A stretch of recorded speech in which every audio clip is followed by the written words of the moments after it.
तस्लीम रहमानी साहब, अगर शाहीनबाग के इलाके में इलीगल इंक्रोचमेंट है और जैसा कि उस इलाके के विधायक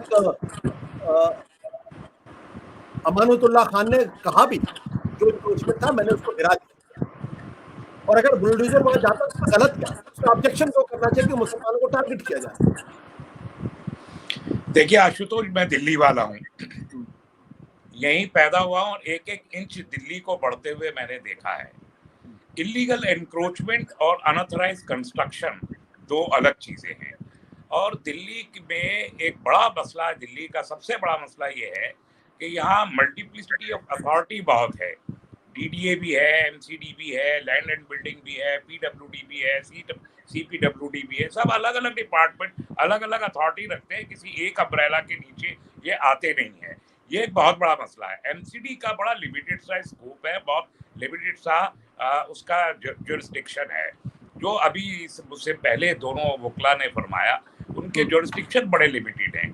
आज हमको एकदम 1% नहीं चाहिए इलीगल एनक्रोचमेंट। अनऑथराइज कॉलोनीज की 1735 का रजिस्ट्रेशन है, जो कुछ और रेगुलराइज हो चुके हैं, कुछ होने वाली है। शाहीन बाग और बटला हाउस भी उन्हीं में से एक है, जो ऑलरेडी फर्स्ट लिस्ट में रिकॉग्नाइज हो गई थी, अप्रूव हो गई। तो यहाँ पर इलीगल एनक्रोचमेंट जो थे, इनका 23 अप्रैल को इनका शेड्यूल आया था।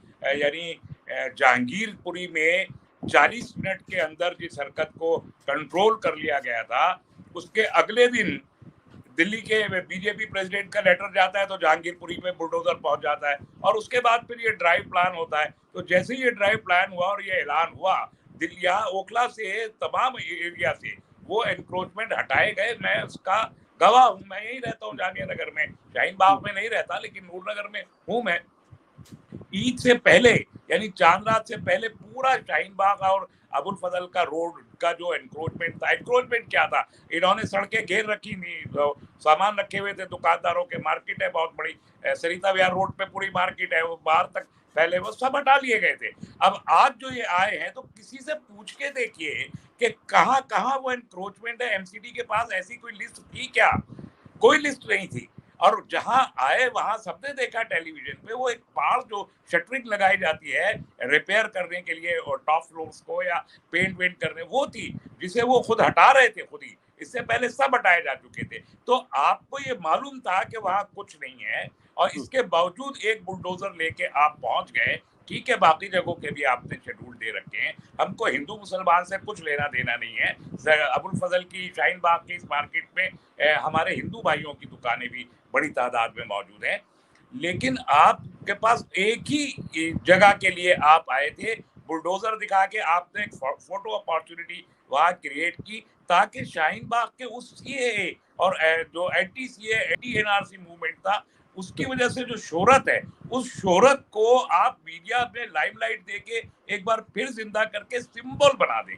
ये सिंबलाइजेशन है कि एक कम्युनिटी का सिंबलाइजेशन शाहीन बाग के नाम से करके सारी दुनिया में जब शाहीन बाग का नाम लिया जाता है तो मुस्लिम मेजॉरिटी एरिया अपने आप आइडेंटिफाई हो जाता है। एक बात मैं यहाँ इजाफा करना चाहता हूँ आशुतोष, कि मैंने 1976 देखा है अपनी आंखों से।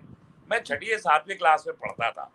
संजय गांधी नाम का एक अफरेद उस वक्त उठा था, और उसने ब्यूटिफिकेशन ऑफ दिल्ली के नाम पर जामा मस्जिद के चारों तरफ कितना बड़ा ड्राइव चलाया था। बुलडोजर का लफ्ज हमने पहली बार तभी सुना था, उसके बाद से अब सुन रहे हैं। जामा मस्जिद, तुर्कमान गेट, सराय खलील, 500 लोग ब्रूचुअली किल हुए थे तुर्कमान गेट पे 1976 में ड्यूरिंग द इमरजेंसी, और मीडिया को अलाउ नहीं किया गया था कि वहां जाके उसका कवरेज करे। और कौन थे?